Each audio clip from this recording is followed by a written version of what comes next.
नमस्कार, मैं रवीश कुमार। सीपीआई-एमएल कैसे चुनाव लड़ रही है? क्या यह पार्टी बिहार में 2020 के अपने प्रदर्शन को दोहरा पाएगी, जब इसने 19 सीटों पर लड़कर 12 सीटें जीत ली थी? इस बार यह पार्टी 20 सीटों पर चुनाव लड़ रही है और उन सभी को फिर से टिकट दिया गया है जो पिछली बार विधायक चुने गए थे।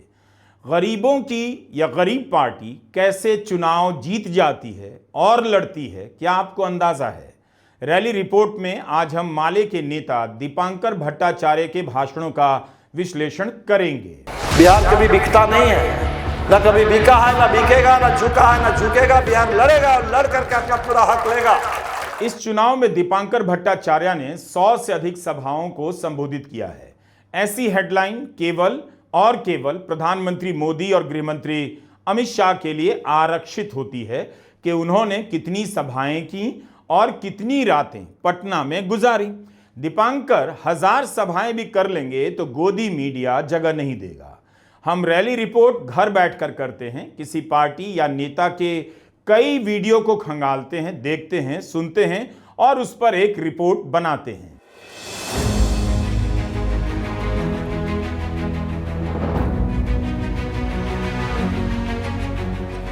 इस पदयात्रा का वीडियो देखिए।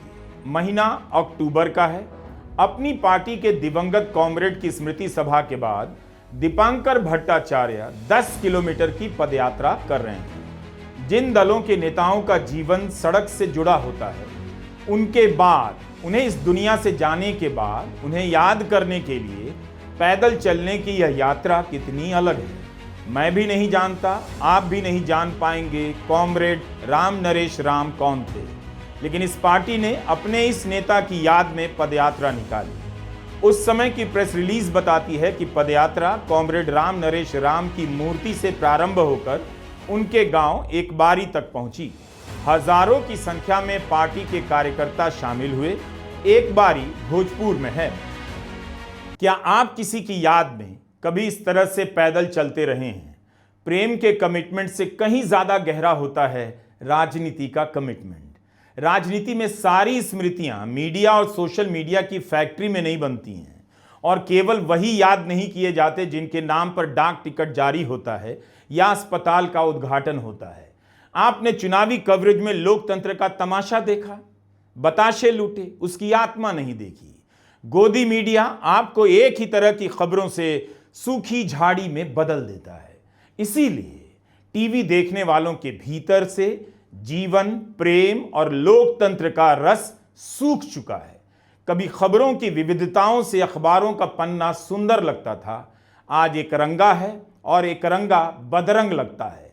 याद करने के लिए 4 लोग काफी होते हैं और उसके लिए मीडिया जरूरी नहीं होता। इनकलाब जिंदाबाद, जिंदाबाद, जिंदाबाद। अपने राम नरेश राम अमर रहे, अमर रहे, अमर रहे। अपने राम नरेश राम को लाल सलाम, लाल सलाम, लाल सलाम। अपने जगदीश महकर को लाल सलाम, लाल सलाम, लाल सलाम। रैली रिपोर्ट हमने बहुत मुश्किल से तैयार की है, क्योंकि जो सोशल मीडिया राजनीति के प्रचार का बड़ा माध्यम बन चुका है, वहां भी माले कम नजर आती है। उसके फेसबुक पेज पर सामग्री इतनी कम है कि आपको पता ही नहीं चलेगा इस पार्टी के 12 विधायक हैं और 2020 में सबसे अच्छा स्ट्राइक रेट इसी पार्टी का था। ऐसा नहीं है कि माले का कवरेज बिल्कुल नहीं हुआ, लेकिन नाम मात्र से ज्यादा नहीं। सुशांत सिंह की बहन होने के नाते दिव्या गौतम का थोड़ा बहुत कवरेज हुआ। माले के नेता दीपांकर भट्टाचार्य का इंटरव्यू भी हुआ, लेकिन यह जानने का प्रयास नहीं किया गया कि यह पार्टी चुनाव कैसे लड़ती है। जब चुनाव की सारी समझ पैसे और प्रचार के बीच सिमट चुकी है, यह पार्टी किस तरह से लोगों तक पहुंच रही है और लोग इससे क्यों जुड़ रहे हैं। मीडिया कभी ऐसे उम्मीदवारों को स्थापित नहीं करता, उन्हें हीरो नहीं बनाता जो कम पैसे में चुनाव जीत कर आते हैं और कम ताम झाम से चुनाव लड़ते हैं। जिस बिहार में राजनीति की बात जाति से शुरू होकर जाति पर खत्म हो जाती है, उस बिहार में माले का आधार क्या है? क्या जाति ही है? अगर नहीं तो जाति के आधार को यह पार्टी कैसे तोड़ती है, इसकी बात या पड़ताल क्यों नहीं की जाती? अमित शाह और नीतीश कुमार की सभाओं से जिन मुद्दों का पता आपको नहीं चलता, आपको यहां पता चल जाएगा। ये जो गरीब के ऊपर आप बिजली बिल 1000 रुपए का और 1000 रुपए का गैस सिलेंडर 6,000 से कम कमाई पर किसी तरह जिंदा है, और उनको अब ऊपर से और बिजली का बिल और गैस सिलेंडर की कीमत उनके ऊपर। हम लोगों ने बार बार कहा कि 200 यूनिट बिजली फ्री करिए, कह रहे थे नहीं करेंगे। अभी डर के मारे 125 किए हैं। हमने कहा कि ये सब गरीब के साथ ये मजाक नहीं, 200 यूनिट बिजली फ्री, 500 रुपए का गैस सिलेंडर बिहार के गरीबों के लिए ये तय कर दिया गया। दीपांकर की बातों से पता चलता है कि 125 यूनिट फ्री करने से पहले बिहार में स्मार्ट मीटर और बिजली के बढ़े हुए बिल से लोग काफी परेशान थे। अक्टूबर 2024 में आरजेडी ने इसे लेकर बिहार भर में प्रदर्शन किया कि स्मार्ट मीटर लगाने के बाद बहुत ज्यादा बिल आ रहे हैं और लोग परेशान हैं। नवंबर 2024 में आरजेडी और माले के विधायकों ने विधानसभा में स्मार्ट मीटर, प्रीपेड मीटर और बिजली बिल को लेकर प्रदर्शन किया। यह उसकी राजनीतिक पृष्ठभूमि है, जिसके बाद जुलाई के महीने में यानी चुनाव के करीब नीतीश कुमार 125 यूनिट बिजली फ्री करते हैं। अखबारों की भी खबरें बता रही हैं कि स्मार्ट मीटर लगने के बाद लोगों का बैलेंस तेजी से कटने लगा, बिल ज्यादा दिखने लगे। बिजली कटौती की खबरों से अखबार भरे हुए हैं। हेडलाइन में हाहाकार शब्द छाया हुआ है। नीतीश कुमार समझ गए कि बिजली फ्री किए बिना चुनाव में जाना जोखिम का काम हो सकता है, लेकिन मीडिया ने ही अपनी आर्काइव की इन खबरों को विश्लेषण से गायब कर दिया है कि जुलाई की घोषणा से पहले बिहार की गरीब जनता पर बिजली बिल का, स्मार्ट मीटर का कहर कैसे टूटा था। नीतीश कुमार ने जो फैसला लिया उसमें 60 लाख उपभोक्ता प्रीपेड मीटर वाले भी हैं, यानी विपक्ष ने सही समय पर एक ऐसे मुद्दे को उठाया जिससे जनता वाकई परेशान थी। ऐसा ही एक मुद्दा है माइक्रो फाइनेंस का। माले के नेता दीपांकर भट्टाचार्य विस्तार से बता रहे हैं अपनी सभाओं में कि कैसे माइक्रो फाइनेंस कंपनियां बिहार की महिलाओं को कर्ज के जाल में फंसा रही हैं। चुनाव के दौरान मीडिया रिपोर्ट में आपको इसका जिक्र कम मिलेगा, लेकिन उसी मीडिया के पन्नों पर मार्च 2024 की यह खबर देखिए, माइक्रो फाइनेंस कंपनी ने महिलाओं को कैसे अपने जाल में फंसाया है। हिंदुस्तान की यह रिपोर्ट कहती है कि मुजफ्फरपुर के गांव में 200 महिलाओं का खाता खुलवा दिया गया और लोन स्वीकृत कर दिया गया। बाद में 3 करोड़ की वसूली का नोटिस आ गया। महिलाओं ने एजेंट को जब घेर लिया तो वह भाग गया। जमीन पर क्या हालात हैं, इस बार चुनावी रिपोर्ट में इसकी कम पड़ताल की गई, मगर विपक्ष अपनी सभाओं से इसकी बातें करता रहा। हम लोगों ने जो कहा कि आपको तो मिलना था 2 लाख, नीतीश जी ने कहा था कि जितने 6,000 से कम कमाई वाले परिवार है, और संख्या कम नहीं है, 94.5 लाख, करीब 1 करोड़, तो वो 94.5 लाख को आपने कहा था कि 2-2 लाख हम देंगे, मदद करेंगे। आपने किया नहीं। जो काम आपने नहीं किया, अधूरा छोड़ दिया हमारे लिए, उस काम को भी हम लोग पूरा करेंगे, 2-2 लाख देंगे वो। और ये जो 10,000 रुपए देकर के मजाक कर रहे हैं रोजगार, ये रोजगार योजना नहीं है, ये महिला कर्जदार योजना है। महिलाओं को अब कर्ज में फंसाना चाहते हैं। माइक्रो फाइनेंस कंपनी वालों का ऐसा जुल्म आ गया है, एक-एक गांव में 1-1 दर्जन माइक्रो फाइनेंस कंपनी घुस गई है। लोगों को लगता है कि भाई हमको तो लोन चाहिए, तो कहाँ लोन मिलेगा? माइक्रो फाइनेंस कंपनी वाले कहते हैं कि हमसे लोन ले लो। उसका कितना इंटरेस्ट देना पड़ता है, और एक लोन के बाद वो आ जाते हैं कि भाई पैसा चुकाओ, वापस करो लोन। आपके पास पैसे नहीं है तो आप दूसरा आ जाता है कि हमसे लोन ले लो। तो एक लोन चुकाने के लिए दूसरा लोन चुकाने के लिए तीसरा चुकाने के लिए चौथा, और देखते ही देखते लोग कर्ज में फंस जाते हैं।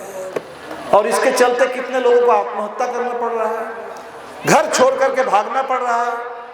महिलाओं ने कहा कि रात में 10 बजे आ जाते हैं, 12 बजे आ जाते हैं घर पे, आकर के तंग करने लगते हैं, भैंस खोल करके ले जाते हैं, मोटरसाइकिल उठा के ले जाते हैं। पूरे माइक्रो फाइनेंस कंपनी वाले नए महाजन बन गए हैं। हम लोगों ने कहा है कि इंडिया गठबंधन की सरकार बनेगी, और ये जो रंगदारी कर रहे हैं माइक्रो फाइनेंस कंपनी वाले, जुल्म कर रहे हैं, इनके ऊपर देश का कानून लागू होगा, उनके ऊपर नकेल कसेंगे। जो कर्ज है, कर्ज के ऊपर कोई ब्याज नहीं होगा। एडीआर की एक रिपोर्ट है 2020 के चुनाव में किस पार्टी के विधायकों ने कितना पैसा खर्च किया। इसी में एक और रिपोर्ट है जिसमें 10 सबसे कम खर्च करने वाले विधायकों की एक सूची दी गई है। जिन 10 सीटों पर विधायकों ने सबसे कम खर्च किए, उनमें ज्यादातर सीटें वो हैं जो अनुसूचित जाति के लिए आरक्षित हैं। बिहार में अनुसूचित जाति बेहद गरीब है। उनकी सीट पर जो विधायक जीते हैं उन्होंने 2020 में सबसे कम खर्च किए। 4 आरजेडी के 3 माले के विधायक 4 से 7 लाख के बीच खर्च कर चुनाव जीत गए, जबकि खर्च करने की सीमा तब 30,80,000 थी। जिस बिहार में पैसे के बिना कोई चुनाव नहीं जीत सकता, वहां 10 विधायक मामूली पैसे में चुनाव जीते थे। वैसे इसमें जेडीयू के एक विधायक ने 2,80,000 का ही खर्च दिखाया है। 7 पार्टी का गठबंधन बना है, कहीं कोई छेद नहीं छोड़ना है, कहीं भी वोट में कहीं इधर उधर का नहीं है। हर छेद को भर दो, हर गांव को जोड़ दो, हर गरीब को जोड़ दो, हर नौजवान को जोड़ दो, हर महिला को, हर किसान को जोड़ दो और जोड़ करके इतना बड़ा मोर्चा बनाओ पूरे बिहार में, ताकि हमारी सरकार बने और जो हमारे संविधान के ऊपर जो हमला हो रहा है, आजादी के ऊपर जो हमला हो रहा है, वो हमला करने वालों को पता चल जाए कि बिहार है, यहाँ आपका दाल गलने वाली नहीं है, ये आपकी चाल चलने वाली नहीं है। बिहार लड़ेगा और लड़ करके जब बिहार को लगा है, जब बिहार को लगा है, अंग्रेजों का भी देख लिया। 1942 में गांधी जी ने नारा दिया, करो या मरो अंग्रेजों भारत छोड़ो, तब भी देख लिया, हमने देख लिया। 74 में भी देख लिया, जब हमें लगा कि आरक्षण खतरे में, हमने बचाने का काम किया, लड़ लिया, भ्रष्टाचार के खिलाफ भी लड़ लिया। और अब ये बुलडोजर जो आया है, इस बुलडोजर को भी रोकने का काम बिहार करेगा। माले के एक विधायक है महानंद सिंह, इनकी संपत्ति का ब्यौरा देख रहा था। 2020 में विधायक बने। आपको हैरानी होगी, विधानसभा से विधायकों को कार खरीदने के लिए लोन दिया जाता है, वही एक नई चीज इनके खाते में जुड़ी है। बाकी संपत्ति का मूल्य इसलिए बढ़ा है क्योंकि बाजार मूल्य बढ़ा है। ऐसे कितने विधायक हैं? ऐसे विधायकों को हीरो क्यों नहीं बनाया जाता? उनके हिसाब में कोई नई संपत्ति नहीं जुड़ी है। लाइब्रेरी मॉडर्न लाइब्रेरी बनेगा जो आधुनिक सुविधाओं से लैस होगी। सरकारी दफ्तर को बचवाने की क्या यह उदाहरण आपको जोर शोर से बताया जाता है? एडीआर ने 2020 का विश्लेषण किया। उसमें बीजेपी, आरजेडी, जेडीयू और कांग्रेस के 76 से 87% विधायक करोड़पति हैं। माले का केवल एक विधायक करोड़पति। ये अंतर है माले और दूसरी पार्टियों में। बिहार के सबसे गरीब विधायकों में ज्यादातर माले के हैं। माले इसीलिए मूलतः गरीबों की पार्टी है। राजगीर सुरक्षित से माले ने 2019 में चीफ इंजीनियर के पद से रिटायर हुए विश्वनाथ चौधरी को टिकट दिया है। कोई चीफ इंजीनियर चुनाव लड़ रहा है, आपने इसी पर कितनी रिपोर्ट देखी है? अमित शाह ने कोसी से बाढ़ को समाप्त कर देने का वादा किया है और विश्वनाथ चौधरी सिंचाई विभाग से जुड़े रहे हैं। कम से कम उन्हीं से लोग पूछता या बहस में उन्हें ले आते। विश्वनाथ चौधरी ने SC/ST सब प्लान और प्रोन्नति में आरक्षण जैसे सवालों पर चली लड़ाइयों में निर्णायक भूमिका निभाई है, ऐसा उनके परिचय में बताया गया है। भारत के चुनावी इतिहास में एक बहुत बड़ा फ्रॉड हुआ, मोदी राज में हुआ, इलेक्टोरल बॉन्ड का फ्रॉड। इस फ्रॉड के जरिए बीजेपी को हजारों करोड़ का चंदा मिला, कई हजार करोड़ का। सीपीएम ने इसके खिलाफ सुप्रीम कोर्ट में याचिका डाली। क्या आप जानते हैं कि सीपीएम ने इलेक्टोरल बॉन्ड से 1 पैसा चंदा नहीं लिया, बॉन्ड की योजना का बहिष्कार किया। विपक्ष के दूसरे दलों ने बॉन्ड से पैसा लिया, मगर सीपीएम ने नहीं। इन जानकारियों से यही पता चलता है कि राजनीति में केवल 2 ही रास्ते नहीं हैं, बीजेपी और कांग्रेस के। लोग लंबे रास्ते भी चुनते हैं और उन रास्तों को भी चुनते हैं जिसकी मंजिल नहीं होती। उन पार्टियों से भी जुड़ते हैं जिनके पास उन रास्तों पर चलने का पर्याप्त संसाधन नहीं होता। क्या गोदी मीडिया को नहीं जानना चाहिए कि एक पार्टी बिना कॉरपोरेट की मदद के कैसे 12 विधायक जिता लेती है? उसका प्रचार इतना साधारण होते हुए भी जनता क्यों सुनने आ रही है? अगर जनता तमाशा देखने वाली होती तो इस पार्टी के साथ क्यों चल रही होती? बटन कहाँ दबेगा? आपका बटन कहाँ दबेगा?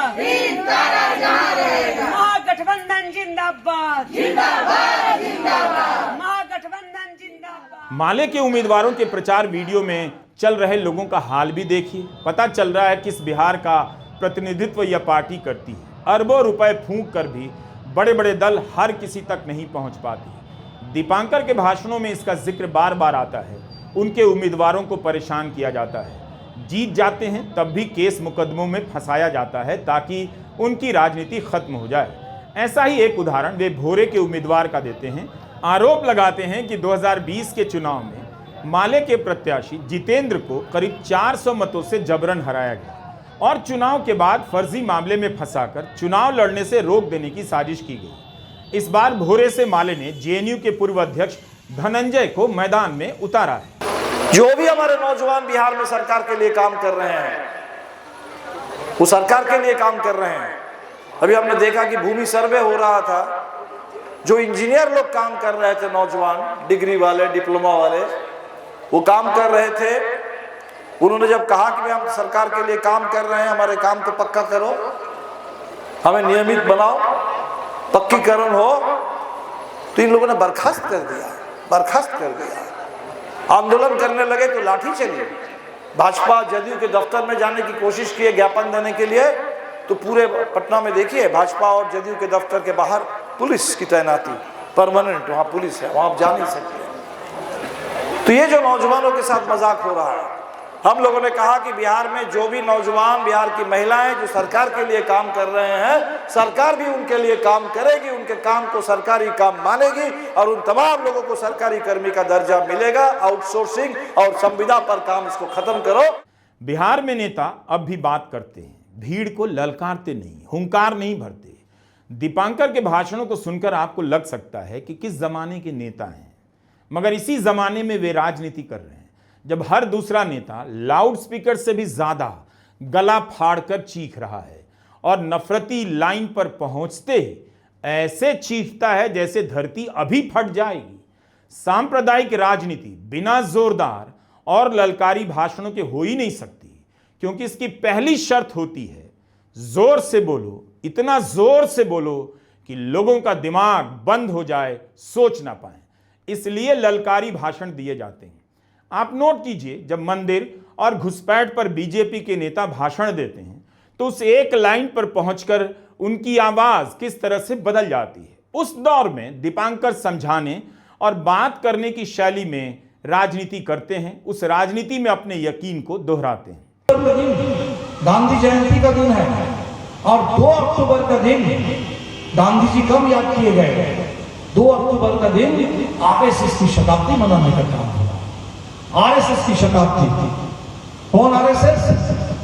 गांधी की हत्या के बाद 1948 में 30 जनवरी गांधी की हत्या होती है और हत्या के बाद 4 फरवरी तक उस समय सरदार पटेल हमारे देश के गृह मंत्री थे।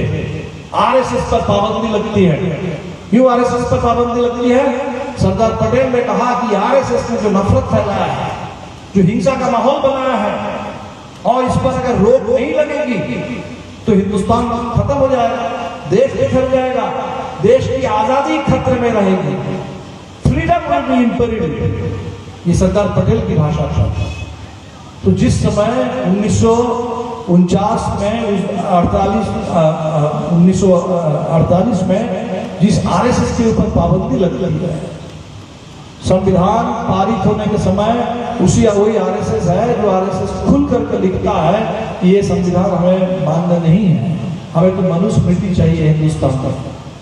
वो मनुस्मृति जिसको 1927 में बाबा साहब अम्बेडकर ने, संविधान तो बाद में लिखा गया, 1949 में जाके पारित हुआ।